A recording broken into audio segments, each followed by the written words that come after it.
Batteries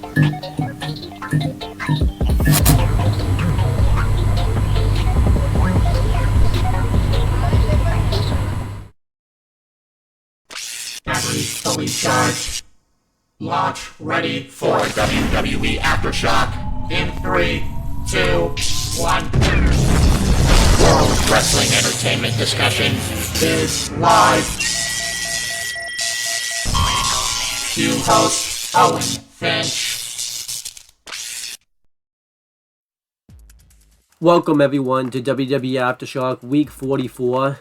I think last week I said it was week 42, but it wasn't. It's just been so crazy lately that I can't keep track of what week that it is. So if it's wrong, just check the title, because that's why you'll know what week it actually is. But yeah, gonna be covering all of the go home stuff before Crown Jewel. I'll be covering everything pretty much except for NXT Halloween Havoc Night 2, since I already covered it. By the time you see this video, that WWE Aftershock Extra will be out, where I covered NXT Halloween Havoc both Night 1 and Night 2. So, yeah. Yeah, you can just check that video out. So, let's get right into this video. I'm just going to cover NXT Level Up first, just because it's the only thing NXT related, and it technically happened before NXT Halloween Havoc Night 2, and it's not really related to anything, so I think it'd just be easier to do it that way. Let me just find my notes. Okay. So, it aired on November 3rd, 2023. We had the commentary team of Byron Saxton and Blake Howard. And then, the first match on the show was Ivy Nile versus Valentina Feroz. Relatively solid match here, really nothing wrong with it. I thought Ivy Nile really carried this match, but I thought for Valentina Feroz, this was the best performance that she's put out since she has been in the company and everything like that. Eventually, Ivy Nile locks her in the Dragon Sleeper, and Valentina Feroz taps out. Afterwards, they nod to each other in respect. So, overall, I thought this match was relatively solid. And then, next, Trey Bearhill gets interviewed, and he talks about how he didn't have the best start when he originally debuted on Level Up, but he said that that's what WWE is. It's not a it's not a sprint, it's a marathon. But he said that he's going to lose all he learned to defeat Miles Bourne tonight. So we have that match. It's Miles Bourne versus Trey Bearhill. This was a pretty cool match because I guess they faced off originally when Trey Bearhill debuted, and Miles Bourne was still a babyface at the time. Now he's a heel. He was accompanied by Drew Gulak and Damon Kemp tonight, or last night, whenever you see this. And yeah, this was a good back and forth match. Eventually, Trey Bearhill starts to get some offense in, and he goes to knock off Gulak off the apron, but he moves, and this allows Trey Bearhill to hit a drop kick on him, and that's how he won. Not Trey Bearhill, I'm sorry. Miles Bourne to hit a drop kick on him, and that's how he won. I think Miles Bourne needs a better finisher than a drop kick. It's just really not that impressive of a finisher, but that's just my opinion. But yeah, this match was pretty solid. And then we had the main event. It was Oro Mensah versus Dante Chen. Good match. During the match, Boa comes out and he's watching the match, so they're clearly setting up some type of storyline between Boa and Dante Chen. I'm happy Dante Chen's finally doing something. And however, though, Oro Mensah still beats him. He gets an Enzuigiri in the corner, and he beats Dante Chen, and Oro Mensah wins, and that was pretty much that. I thought this was a relatively okay episode, though, of Level Up. You know, it had some solid matches on and things like that, and we got to see some new faces, them set up some new stuff, so I'm going to give it like a C+. I thought it was relatively solid. Now let's cover the main roster stuff. And I'm going to start with main event since, you know, that's taped before Raw. Main event took place on November 1st, 2023. we had the commentary team of Wade Barrett and Blake Howard. Blake Howard took Byron Saxton's place this week. I think the reason for that is even though Byron Saxton was at Raw backstage and everything like that, I think they wanted to, make the show feel like it was live, and technically they left to go to Saudi Arabia on Wednesday, so I think they wanted to make it, seem like it was a live show. So they had Blake Howard just fill in for Byron Saxton. So it's a really weird reason, but yeah, it happened. I thought they had relatively decent chemistry with each other. Blake Howard isn't really ready to be on the main roster yet, commentated, but it's just a 1 week thing, so I'm going to let it slide. But yeah, I thought they had decent chemistry with each other. The first match was Caden Carter versus Blair Davenport. This was Blair Davenport's first match on the main roster, and she had a really good performance, actually. She looked really strong in this match. Unfortunately, she lost. She ended up getting hit with the hangover, which is like a running double knees in the corner that Caden Carter hits. I was really disappointed to see Blair Davenport lose. I guess because she's not getting called up anytime soon. They don't want to give her a win right now, but I really don't really think you needed to give the win to Caden Carter, considering the fact that they're not really doing anything with her. So I don't understand why they gave the win to, Caden Carter. I feel like Blair Davenport could have won the match. Then we had the main event. It was Akira Tozawa versus Wes Lee.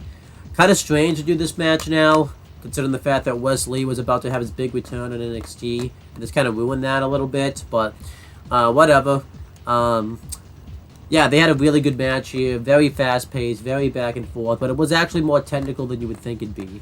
But eventually, Akira Tozawa beats him with the senton from the top turnbuckle, and afterwards they shake hands and they hug, and that's it.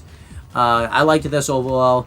This did make sense for Tozawa to win just because he is scheduled to face Shinsuke Nakamura on Raw next week, and he's challenging for the Heritage Cup, so he's at least getting somewhat of a push right now, so I can kind of understand why they would give the win to Tozawa right here.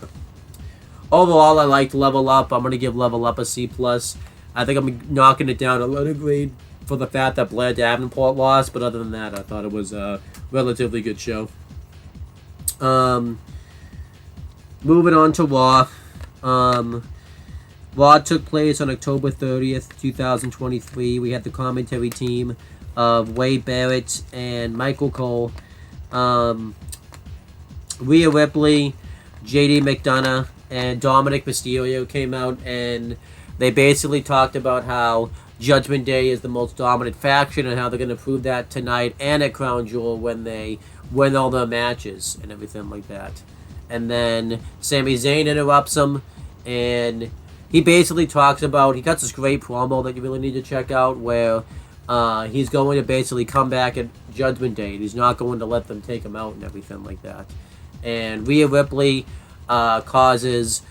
she basically makes a match tonight between Sami Zayn and Damian Priest, and they go to beat him down, and then Jey Uso, no, it's not Jey Uso actually, Dominic Ricochet runs out to make the save, and it goes right into Ricochet versus Dominic Mysterio.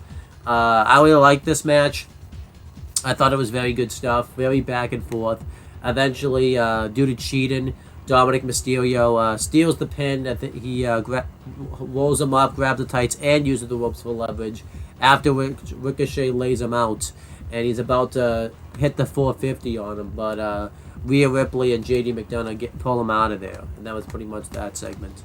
But yeah, I liked the opening segment here, and I liked what they did with the Dominic Mysterio Ricochet match. I kind of hope they make a program out of this and make Ricochet like a future challenger on Raw or something for the NXT North American title. I think that'd be really entertaining. And yeah, they continue more stuff with Judgment Day on this show. Backstage, Damian Priest and Finn Balor are talking, and they're happy to be the tag team champions. Rhea Ripley comes up to him, and Damian Priest isn't happy with Rhea Ripley that she basically put him in a match with Sami Zayn, and he basically is confused, thinking that there's not supposed to be any leaders. But Damian Priest basically was able to talk him down, and Damian Priest says that tonight's going to be about Judgment Day. And then, yeah, it just cuts right to the next, and we do see another match of Judgment Day, but because it's not really a part of the Judgment Day like story overall, I'll cover that when I actually get to a better part of it. But the main event is Damian Priest versus Sami Zayn. I was really enjoying this main event. I was really liking it a lot. Damian Priest does do the reckoning, which he hasn't done in a while. Mainly, I think, because Cody Rhodes has been back, but because now he's feuding with Cody Rhodes, he actually hits it in this match. And then, due to the numbers game, Jey Uso tries to run out to make the save, and he loses his cool, and he hits a super kick onto Damian Priest, because they had a segment backstage earlier where it looked like they were all cool, and Jey Uso wanted to go after Judgment Day because he wants to get their tag titles back, him and Cody's. And there's a big brawl that ensues, and then eventually Cody Rhodes runs out.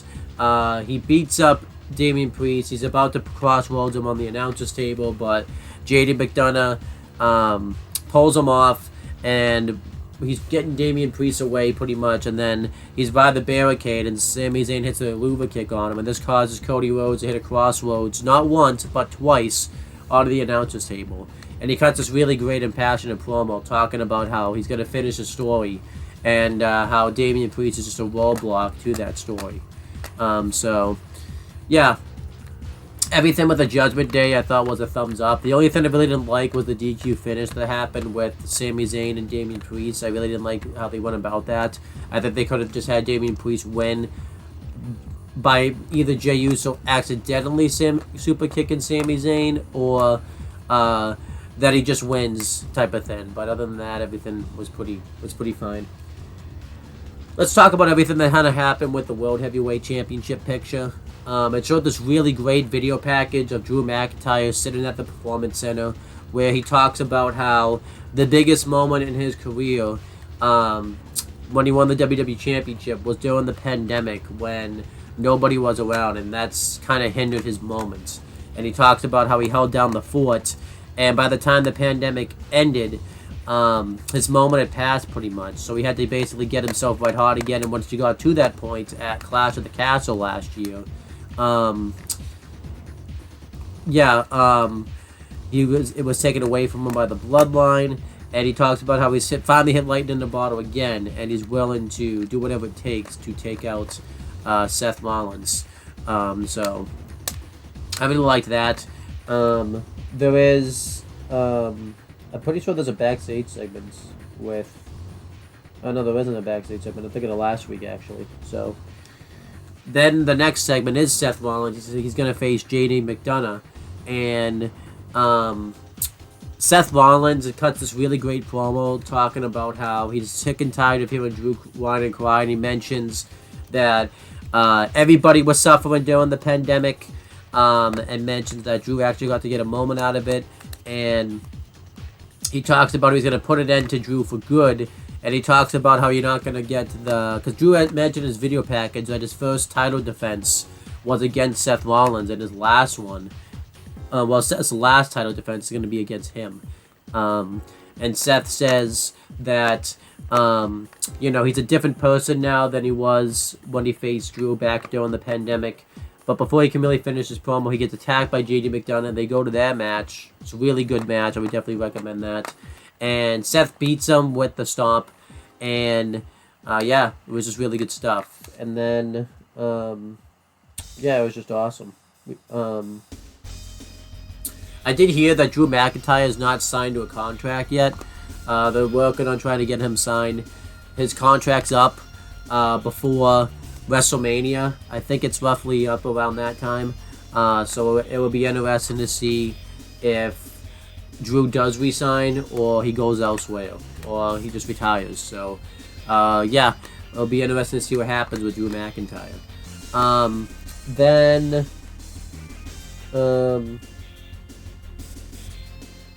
They showed various video packages throughout the night of everybody that's going to be in the Fatal 5-Way match for the Women's World Title. They were all really good. They showed one for Rhea Ripley. They showed one for Raquel Rodriguez, Shayna Baszler, Zoe Stark, and Nia Jax. Well, the Nia Jax one wasn't good, but everyone else's was good. But yeah, they just basically hyped them up about how they're going to win the Women's World Championship. So, all relatively good stuff. You know, I liked how they hyped it up and everything like that. They made everybody look like a threat. And they did do a segment. Well, I guess I'll talk about that later. I was going to mention the Becky segment, but I have to kind of wait till that ties in. We got a really kick-ass match on this show. It was Chad Gable and Otis with Maxine Dupree and Akira Tozawa inside versus the Creed brothers with Ivy Naya inside. Yeah, Alpha Academy put out an open challenge, and the Creed brothers accepted. I mentioned this the previous WWE Aftershock, and yeah, this match was awesome. You really just need to go watch it for yourself. It was really back and forth. It was produced by Jason Jordan, which makes a lot of sense because, you know, he knows a lot about that style, and he teamed up with Chad Gable in the past, so it made sense that he produced this match. But this match was really awesome. Eventually, Alpha Academy lose. The Creed brothers hit the Tower of Doom Buddhist Ball on Otis for the win. And I was really surprised about this. I figured they would give the win to Alpha Academy with all these losses they've been taking recently. But that wasn't the case. They gave the win to the Creed brothers, which I liked. I do hear they're potentially main roster bound now, which I think makes a lot of sense. I think they've kind of done everything that they could do in NXT. It would have been nice if they did this, you know, when they had that stipulation when they left NXT a few months ago, but whatever. Really good stuff here, though. I did say last week that I think it's time for Alpha Academy to start getting some wins, but overall, I don't really think this was a bad thing. They are telling a little bit of a story where, because there was a segment backstage, well, on the exclusive where, you know, Alpha Academy mentioned it and everything like that he's too focused on Walter, wanted to get the IC title back and everything like that. And then this is where Tozawa, you know, announced he's going to face Nakamura and everything like that. Because Nakamura had a really good promo on this show too, basically calling for someone to challenge him, and Tozawa's going to be that guy. So that was cool. A lot of stuff happened this week with the IC title. The Miz hosted Miz TV, and his guest was going to be Walter. And Walter never comes out, even though the Miz hypes him up and everything like that. And Fabian Eichner and Marcel Bartel come out, and Marcel Bartel tells the Miz that Walter doesn't do anything because he tells him to do it. He's going to come out when he's ready. And the Miz basically just call him Walter's hype man. When Fabian Eichner talks, the Miz pokes fun at him and talks about how, you know, Fabian Eichner is basically the whipping boy to Marcel Bartel and Walter. And then Walter finally does come out. He puts down the Miz and says that he's really not a wrestler. He's more of a sports entertainer. And the Miz talks about how he's much more entertaining than Walter is, and mentions everything that he's done for the WWE. And Walter still puts down the Miz, and the Miz basically challenges him for an Intercontinental title match, saying that, you know, he's made that title relevant before and he can do it again. But he gets attacked. He's outnumbered 3-on-1, but he tries one more time to cause the attack, but then the Miz, you know, gets thrown out of the ring, and he basically walks off. He doesn't go back into the ring because he realizes he's outnumbered.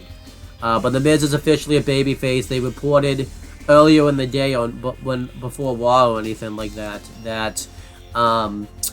the Miz was going to turn babyface and feud with Walter, and now it looks like that's happened now. And backstage, he goes up to Adam Pearce and he demands an Intercontinental title match. And Adam Pearce talks about how the Miz has to earn one, and he has a meeting with Bronson Reed about a future Intercontinental title match, and then he has one with Ricochet, where Ricochet's upset about his loss, and Adam Pearce offers him an opportunity at the IC title, and then Ivar and Valhalla come up, and basically they want to have a conversation about it. So a 4-way gets made, which is going to happen on the Raw post Crown Jewel, where it's going to be The Miz, Bronson Reed, Ivar, and Miz and Ricochet for the number one contendership for the Intercontinental Championship. So I liked everything they did with the IC title on the show. I really like the fact that they turned Miz face, and I like the way it happened, and I like how he's acting as a babyface now, where he's still acting like the Miz that we've seen as a heel, but you can just definitely tell he's more in the face category now.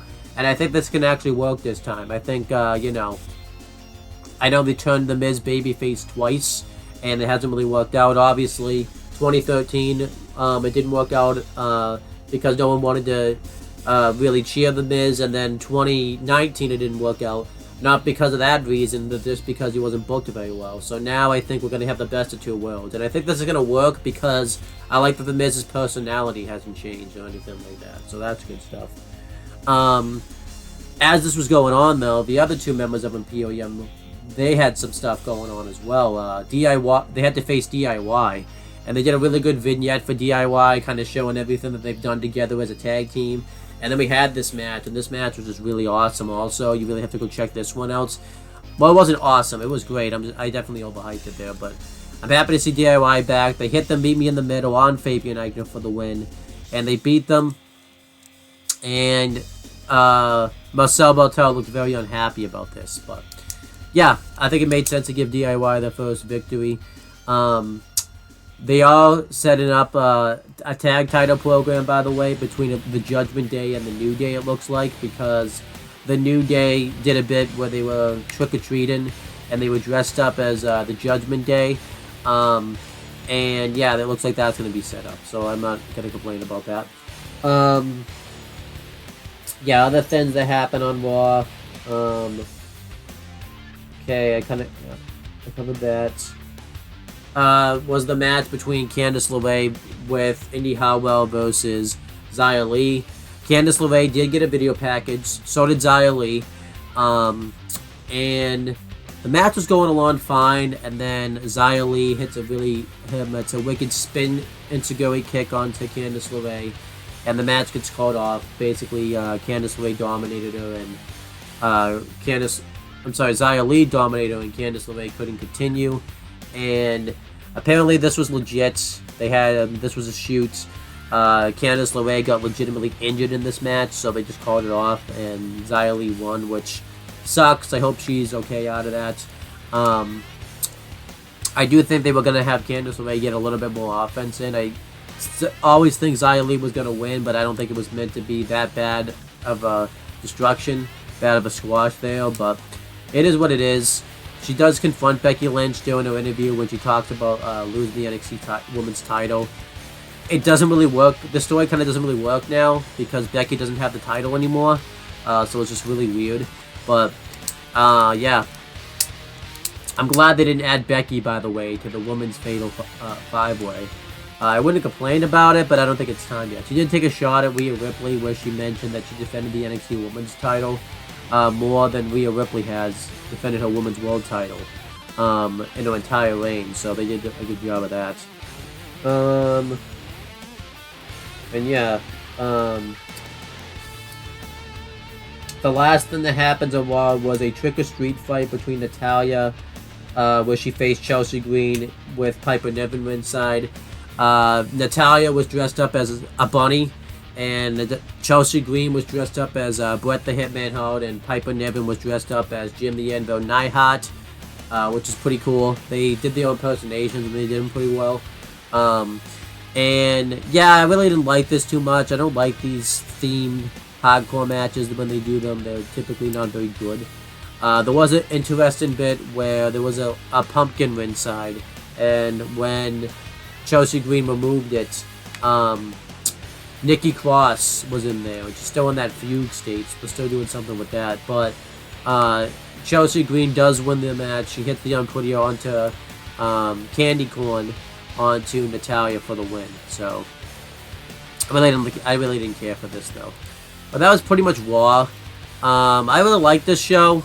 I thought it was a pretty good go-home show for Crown Jewel. I thought they got all the storylines over that they needed to get over, but I really liked how they set up new stuff. I liked the Miz Babyface's turn. I liked the DIY's return. I liked the Alpha Academy versus the Creed Brothers match. So I really liked this show. I'm going to give it a B+. I think it would have been up to like an A category had the Trick or Street fight not happened and if had the main event gone to like a clean finish. But everything else on the show really worked for me. Now, going through the bump, let me find my notes for that. That took place on November 1st, 2023. We had the hosts Megan Morant, Matt Camp, and Ryan Popola. The intro, I don't really think there was much of an intro this time. I think it just went.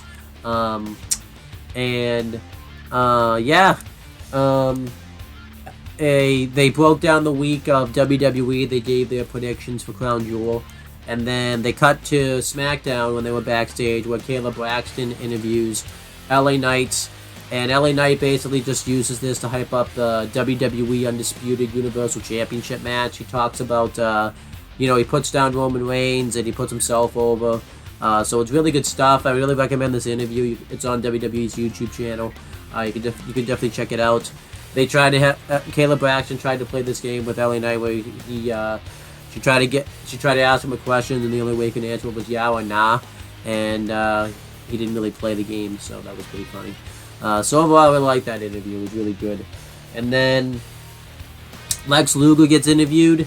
This was really cool. I didn't really expect to. I mean, I had heard that he was going to be on anyways on Raw Talk when Matt Camp hyped it up, but I did not expect to, to see Lex Luger again. He basically just kind of talked about his career in a nutshell. He talked about, debuting. He talked about breaking into the business. He mentioned how he actually wasn't a fan first, but he was a wrestler first, then became a fan. He talked about his time in WCW with NWO and more specifically NWO Wolfpack, and Johnny Gargano was brought on to this, and Johnny Gargano talked about some stuff. He talked about DIY reforming and everything like that, but most of this episode was focused on Lex Luger's interview, just because I think it's been so long since he's really done like an interview for WWE, so they try, and it's been a long time since people seen him. He looks like he's been pretty good shape, so I like that. But yeah, I really liked the Lex Luger part of this show, and that was the bump. I really liked the bump. I'm giving the bump an A-. I really liked it. I liked hearing the Lex Luger interview, and I liked hearing LA Knight's interview. So I thought the bump was really awesome. And then the last show is SmackDown. SmackDown was good. It was taped, which you could definitely tell that it was, but it was still good stuff. It took place November 3rd, 2023. We had the commentary team of Corey Graves, Michael Cole, and Kevin Patrick. LA Knight does a promo. He talks about how, how impressive Roman Reigns' title reign has been, but it could just all end in an instant if LA Knight locks his head in to get the Blood Force trauma.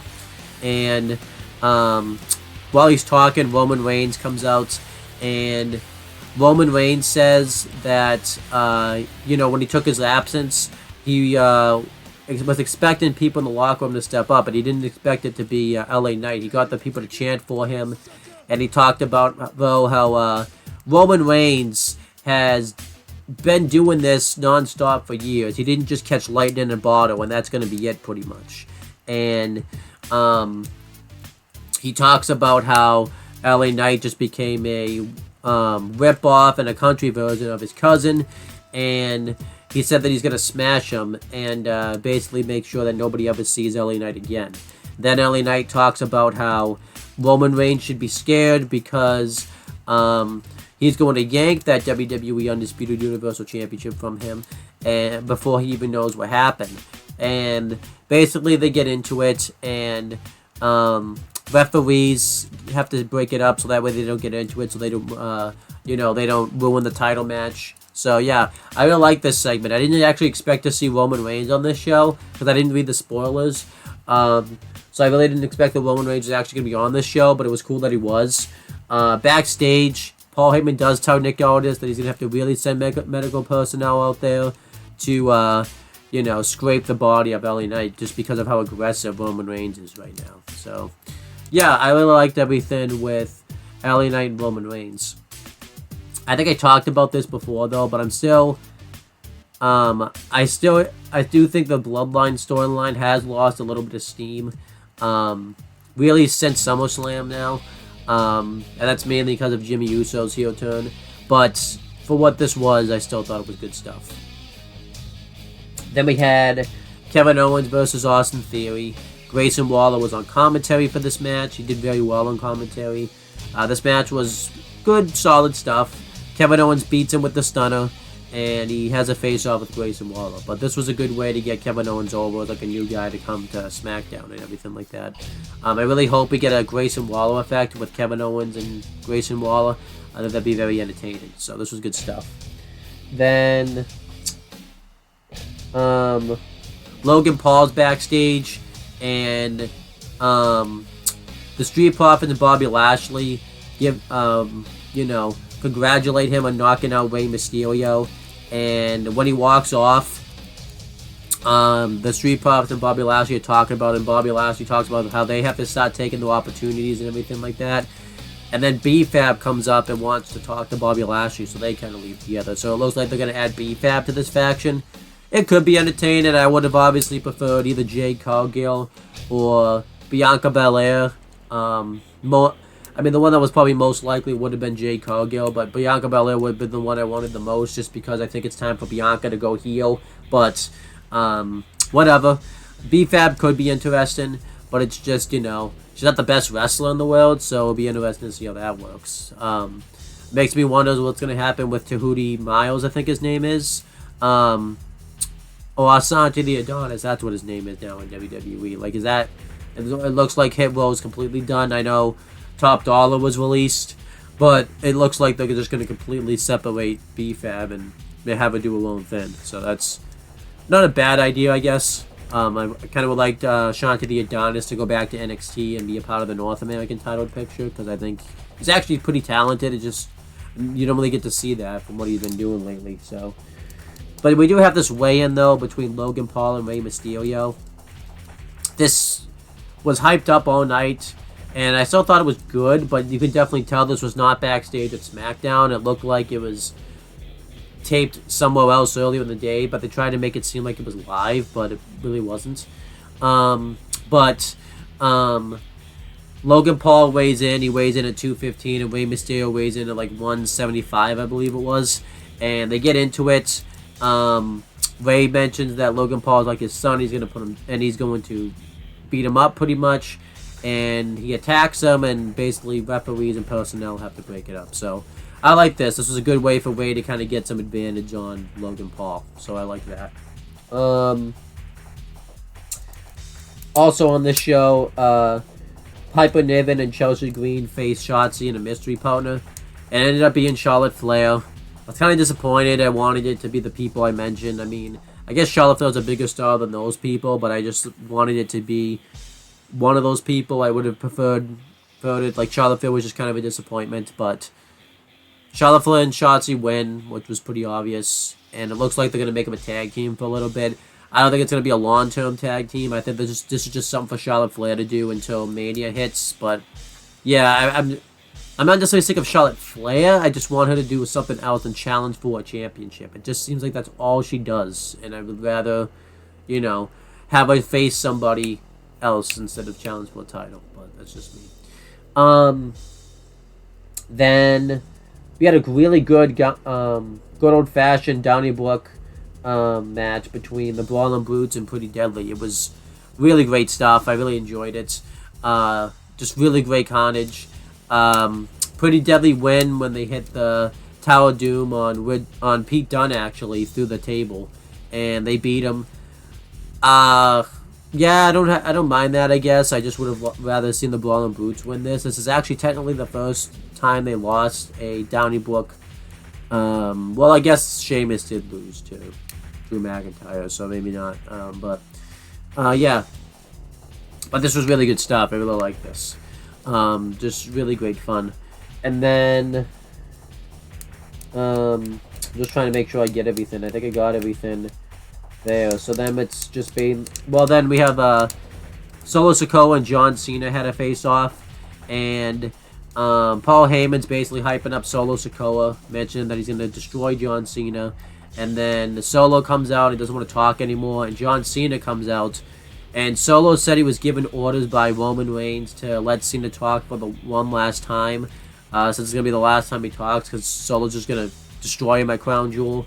And John Cena talks about pretty much how that's, you have Solo Sikoa's never spoken, but that's all you had to come up with. So John Cena pretty much lays into him. He talks about how the only reason Solo's got hired was because his cousin, and he mentions that he's basically a low-rent Taz, and that was pretty much it. And he said he's going to beat him at Crown Jewel. And I really liked what Cena did here. His voice was raspy because he was selling the Samoan Spike from the previous episode of SmackDown, so I really liked how they tied that in. So I like this segment. It wasn't anything complicated. They kept it simple, which was good. And basically everything else was just focused around the women's title picture. Bianca Belair got interviewed, and she talked about how she was going to take out Bayley in a match tonight, and then she got attacked by Damage Control, which had to get broken up. And Damage Control are laughing about the fact they did this, and then Nick Aldis comes up and bans Io Sky and Dakota Kai from ringside, so Bayley has to do this on her own, and Io Sky says that she can handle it. They did do a tease where Bayley mentions that if I take out Bianca tonight, I could challenge for the women's title, and Dakota and Io gave her like a concerned look, but she's like, oh, I was just kidding. But I think that was a nice little planting of the seeds right there. We had the match. I did like the match. It was good stuff, but I'm just sick of seeing Bianca and Bayley wrestle. I think it's, just repetitive at this point. But Bianca does beat her with the KOD. Maybe that's why I'm sick of seeing them wrestle. It just feels like Bianca always wins. I don't think Bayley's ever... I think she beat her once, and that was it. But afterward, then she hits the KOD on Bayley through the table, trying to basically take her out so that way she can't be at Crown Jewel, which it looks like to be the case. But yeah, that was SmackDown. Overall, I thought SmackDown actually was a really solid show. Nothing fantastic, but I thought it was solid stuff. I'm going to give it like a B. I thought the John Cena solo segment was good. The LA Knight Roman segment was good. The Donnybrook match was good. So overall, everything was good on this show, but it wasn't like A quality or anything like that. So it was just a good, solid SmackDown to sit down and watch. I would have liked a little bit more, obviously, since it was a go-home episode, but other than that, it was good stuff.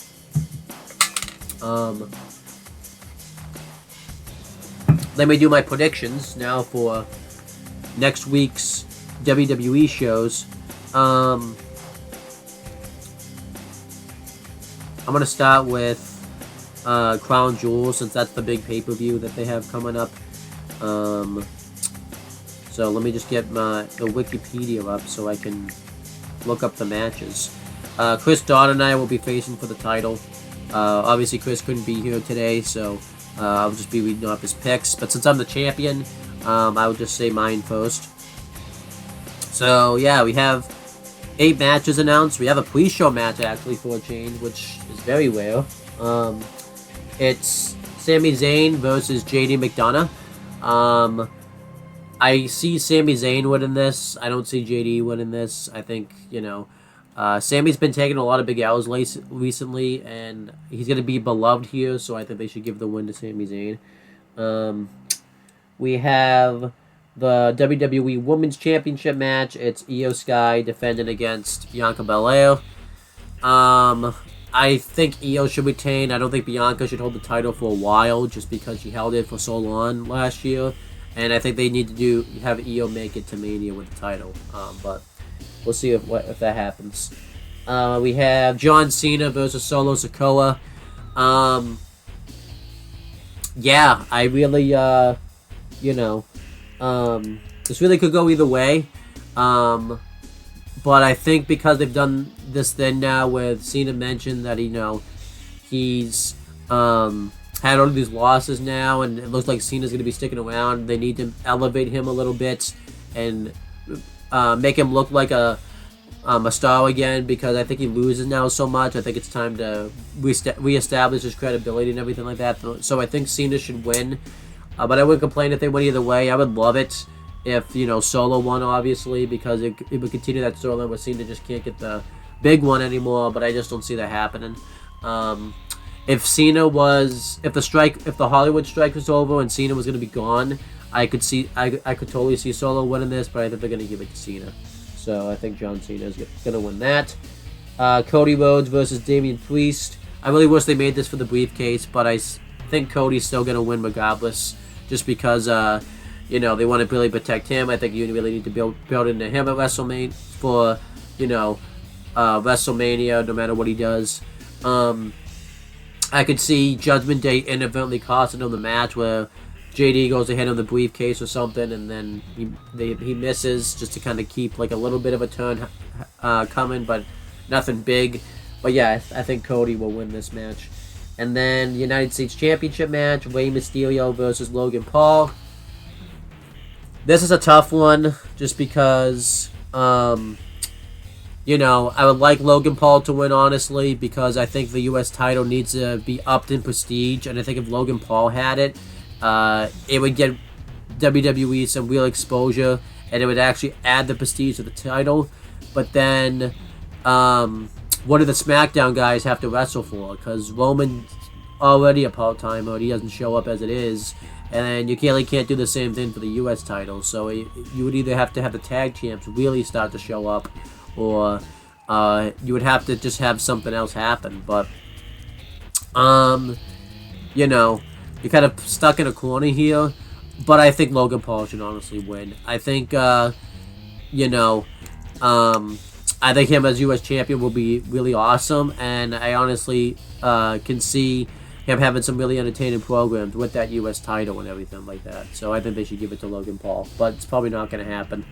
And then we have the Fatal 5-Way match for the WWE Women's World Championship. It's Rhea Ripley defending against Nia Jax, Shayna Baszler, Zoe Stark, and Raquel Rodriguez.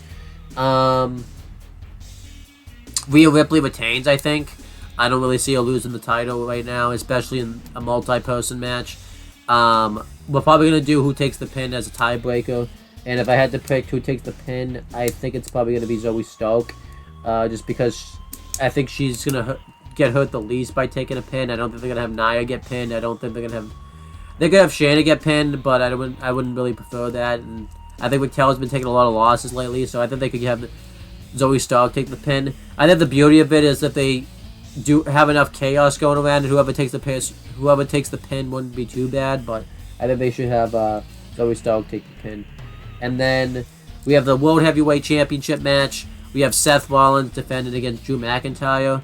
I'm really torn back and forth in this match, but I think they're going to give the win to Seth Rollins. I think, he's doing really well as world champion, and they're on the verge of turning Drew heel, and I think the best way for him to do that is to have him lose here.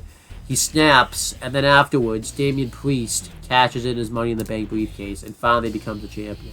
I know that would be weird because he's the tag champ also, but they could have something happen where, because of the freeboard rule, Finn and JD defend the tag titles, Damian defends the world title, Rhea's the women's world champ, and Dom's the North American champions. I think that's how you do this pretty much. So that's what I think is going to happen. I think Seth will win, Drew will attack him, and then Damian Priest will cash in his briefcase and win the title. So then we have the main event. It's going to be Roman Reigns defending his WWE Undisputed Universal Championship against LA Knight.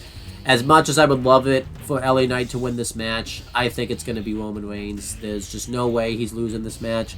The only way I could see them losing is just to pull a swerve and do a shock, but I don't even think the story's really strong enough for him to lose here. I think, you know, they should just have Roman win, but make LA Knight look strong enough in defeat and everything like that. Like, this is probably one of those matches where I think the Bloodline should really interfere and cause LA Knight to lose. But, yeah, that's pretty much my Crown Jewel predictions. I will be reading off Chris's now. Let me find his text.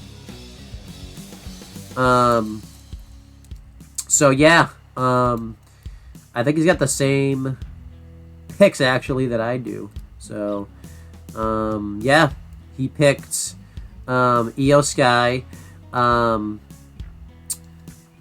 he picked John Cena, he picked Cody Rhodes, he picked Logan Paul, he picked Roman Reigns, he picked Rhea Ripley, he picked Seth Rollins, and he picked Sami Zayn. So either I retain or he's gonna have to pick something. So yeah, so we'll see what happens. So yeah, let me do some other predictions for the weekly programming coming up. There's a couple matches on Raw coming up. We're going to have Akira Tozawa versus Shinsuke Nakamura. I think that's obvious. Nakamura's going to win that. I don't really see him losing that. It would kind of lose his momentum. I don't think it'll be a squash just because Tozawa has been looking pretty strong lately in the Alpha Academy, and he's also got that Heritage Cup match coming up, so I think it'd be kind of weird if he had to be a squash, but I don't think he's going to get a ton of offense in, but I think he'll get enough in, though. And then we have the four-way match, The Miz, Ivo, Ricochet, and Bronson Reed. I think The Miz will win that. I think he's going to be the one that challenges Walter for the Intercontinental Championship. I don't really think we need to see Ricochet do it again. Bronson Reed has already had his shot. The only other person that could win is Ivo, but I just don't see that happening. I think it will look really strong in this match, but I think The Miz will win the match overall. And then on SmackDown, we have Bobby Lashley versus Carlito. I think Bobby Lashley will win this. I think there's going to be a lot of interference in this match, and Bobby Lashley will win. As much as I would like Carlito to win, I think Bobby Lashley's just looking really strong these days, so I think he's going to win this match. And yeah, that's pretty much everything prediction-wise. Let me kind of talk about some news stuff now. I have some stuff sent over. Yeah, it was a pretty quiet news week. It wasn't as heavy as the previous week. I already mentioned the Drew McIntyre thing. So there was some news about Will Ospreay. I'm getting all of this off of Dirt Sheet Radio, by the way, where Dave Meltzer made a speculation about what could happen if, Will Ospreay did sign with WWE. This is what he said. One idea that was thrown at me was the idea of NXT Europe being completely built around Will Ospreay. How much money they're going to spend on that, and the reveal of NXT Europe starts that thing of obviously what happened with the original NXT UK and its effect on the independent wrestling scene in England. Really hurts it badly. But at the same time, they didn't run regular shows or anything like that. They just did TV tapings. They've got the go-ahead for Endeavor to do it, but you just don't know exactly what all that entails. So, actually, it's two news things. It's about Will Ospreay and NXT Europe. So, yeah. Yeah, it'd be interesting to see if Will Ospreay does sign. It'd be kind of weird, though. Like, if Will Ospreay does sign, I'd rather see him in the mix on the main roster, because I just don't think he needs to do that. But, maybe he's thinking, hey, they're going to build this brand around me and everything like that. That'd be cool. And, we've had some, reveals about NXT Europe now that they can pretty much do it now. So it just depends on when it happens and everything like that. But, if Will Ospreay's willing to sign and, he'd be able to stay in the UK and everything like that, that'd be interesting. But yeah, it would be obviously concerning with the NXT, well, not with the NXT, but the UK independent scene, because, it would kind of kill what they have going on with that, so. I'd rather just Will Ospreay sign and just be on Raw or SmackDown. Probably Raw, just because I think he'd be used a little bit better on Raw. There's more people I'd like to see him wrestle on Raw than SmackDown. Because he does these long matches and things like that, I think Raw would be a better fit for that, so, yeah. But that'd be interesting. Other things, news related. Eric Bischoff gave some thoughts about CM Punk. He said, you know, about him coming back to WWE. Said they just don't need him. There are no holes. Where are the holes in their entire WWE roster right now? You know, it's obviously his opinion. I can kind of understand that because WWE, you know, they do have a lot of star power right now with Drew McIntyre, Sami Zayn, Kevin Owens, Sheamus technically, even though he's injured right now. You know, they have Roman Reigns, they have Solo, they have Cody. Like, they have a lot of big stars. Walter, you know, and they even have some guys in NXT. Judgment Day, like, there's so many that I'm, you know, you can't even name them. So they don't necessarily need CM Punk, but it's nice to have CM Punk. You know, that there's a lot of dream matches I would like to see CM Punk have if he did come back to WWE. So, yeah, I'd like to see CM Punk come back. So, obviously, it's still undetermined. You saw what I said about that in Spark this week, because potentially he's possibly still in AEW after all, but we'll have to wait and see. I mean, I would say, like, if CM Punk's not back in AEW by full gear, he's definitely gone. But if he's, you know, if he's not back at WWE. And then recently, Vince McMahon, as I mentioned previous week, Vince McMahon and The Undertaker were on, went and watched a boxing fight with Tyson Fury, and Francis Ngannou, I don't know how to say that name, but he got interviewed, and he pretty much mentioned that Saudi Arabia is WWE's home now. Obviously, a lot of people are thinking this is controversial now because of, you know, of the history around Saudi Arabia when it comes to that, and WWE's been a main focal point there. But I'm gonna say this: I hate to say it, but he's actually not wrong, because WWE, you know, when they go there, they've been going there now for about, I think it's been 5 years now, maybe a little over 5 years, but, you know, it does kind of feel like they're home a little bit when they go there. I mean, there's a lot of things that happen there now. They treat it like a big event now, so it does kind of feel a little bit like their home. I don't think Vince should have said that during an interview or anything like that, knowing the controversy that was going to bring, but whatever. There also is reports that Vince is potentially going to be backstage at Saudi Arabia, you know, during Crown Jewel and things like that. Him and Ari Emanuel. I'm not going to really be worried about it, just because I know a lot of people were worried anytime Vince shows up backstage, mainly because of what happened on the Raw after WrestleMania. But I'm going to kind of wait and see what happens, you know. I think, you know, as we've seen before, we can kind of tell a Vince McMahon show versus a Triple H show. So it'll be interesting to see what happens there. Another quick news thing is that Bianca Belair and Montez Ford's reality series is going to be premiering. It's going to be called Love in WWE, and that's going to be premiering on February 2nd, 2024 on Hulu. I'll probably watch that. You might get a review of it. You might not. Who knows? And then there's another news about what kind of went down on WWE recently. So I'll just kind of read this. Again, this is from Dirt Sheet Radio. Fox CEO Luchland Murdoch says WWE's audience was the reason why they didn't make a return on their investment. This is why they didn't renew their deal with WWE. We're not hitting the advertisement numbers due to the audience of the WWE for our return on investment to be above the levels that we would expect. But also, we didn't attribute enough significant retransmission revenue to the WWE either. So it made sense for us to move on from them. They've been a great partner for many years, but quite simply were very, very disciplined on I think that says RUL, didn't meet our discipline parameters, so we wished them the luck and moved on. So yeah, it's kind of a shame that they feel like that they didn't get a lot on their investment when they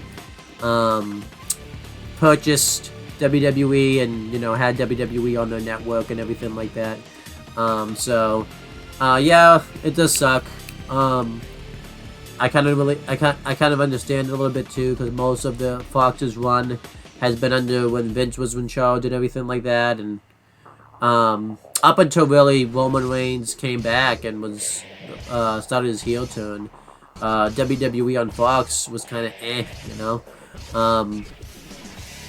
that's kind of where the dog food stuff started happening with Roman Reigns and King Corbin, and then most of it's been during the pandemic too. I think a good couple years of it was in the pandemic, so a lot of people weren't really watching after that. And then, yeah, they tried doing things. They tried bringing back Brock Lesnar. They tried to put all those stars on SmackDown, but yeah, it just wasn't. I think they did start to notice something when, they started getting good ratings and everything like that, but again, it's tough to really tell if it's because of the product sometimes or because, Fox is available in more homes than USA Network is. And they also tried other shows on WWE that were on Fox that really didn't work out. Obviously, the big one was Backstage, which they brought back CM Punk and stuff for, and that obviously got canceled mainly because of the pandemic, because they couldn't go back to the studio or anything like that. But yeah, it sucks that happened, but I think WWE's better off without them anyways. Like, I don't think they're gonna be. They might suffer just because they're gonna be seen in less homes now, but I think WWE can bounce back from it and everything like that. So I think they're gonna be fine. Then we have some news about Dragon Lee. Wrestling Observer newsletter said that Dragon Lee signed a brand new main roster deal with WWE early last week. Lee went to people that knew the US scene who told him he'd get lost in the shuffle signing with AEW. So yeah, I'm really happy for Dragon Lee right here, just because this is a big opportunity for him. He's on the main roster earlier than expected. He was supposed to be in NXT a year, like Chris Dodd and I mentioned before on WWE Aftershock, and now he's on the main roster, which I'm really happy about. And I hope they do some good stuff with him. I would like to see him, obviously, in the U.S. title picture. I think, if Logan Paul wins the title, him and Logan Paul would be really entertaining. Him and the LWO would be entertaining. Him and Ray having a match would be entertaining. So there's a lot of stuff you can do with Dragon Lee. Obviously, if Judgment Day go over to SmackDown, like him and Judgment Day, maybe if he finds a partner, would be good. So there's stuff they could do with Dragon Lee on SmackDown that I think would be pretty entertaining. So yeah, I think he'll do some good stuff on SmackDown. And then yeah, Walter, this was as of 10 hours ago, according to Dirt Sheet Radio, has been with WWE for 1,633 days. Sorry, let me read that again. He's been with WWE for 1,673 days. And by the time you see this, it will be 174, 175, or 176. One of those three numbers. And most of that tenure, 82.5% of his time in WWE has been with a championship, because obviously he debuted with WWE in 2019 at NXT UK TakeOver Blackpool, and he won the NXT UK Championship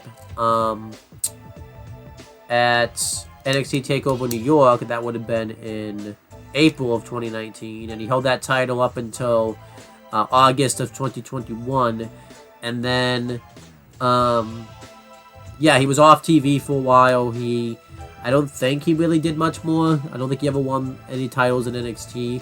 And then when he went to the main roster in 2022, he immediately basically won the Intercontinental title in April.